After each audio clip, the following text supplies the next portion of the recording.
আজ আমি তোমাদের সাথে এমন একটা রেমেডি শেয়ার করতে চলেছি যেটা তোমরা সোমবারও করতে পারো বা শুক্রবারও করতে পারো। আর এই রেমেডিটা যদি তোমরা করতে পারো তো বাড়িতে প্রচুর পরিমাণে টাকা আসা শুরু হয়ে যাবে, মানে মানি ফ্লো বেড়ে যাবে।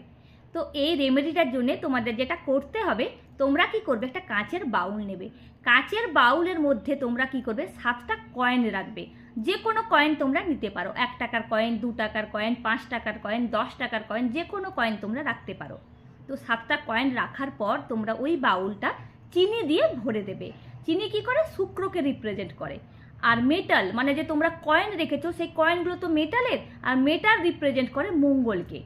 তারপর তোমরা চিনির ওপর কি করবে, 7টা ফুলযুক্ত লং রেখে দেবে। ফুলযুক্ত লং কি করে, শনিকে রিপ্রেজেন্ট করে। তারপর তোমরা কিছু কর্পূরের টুকরো চিনির উপর ছড়িয়ে দেবে।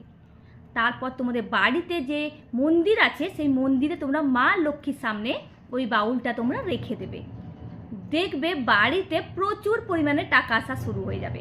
কেন কি, তোমরা চন্দ্রকে শান্ত করলে, শুক্রকে শান্ত করলে, মঙ্গলকে শান্ত করলে, শনিকে শান্ত করলে। তো এর কারণে কি হবে, বাড়িতে প্রচুর পরিমাণে টাকা আসবে। তো আজকের রেমেডিটা যদি তোমাদের ভালো লেগে থাকে, প্লিজ লাইক, শেয়ার, কমেন্ট করতে ভুলো না। Thank you.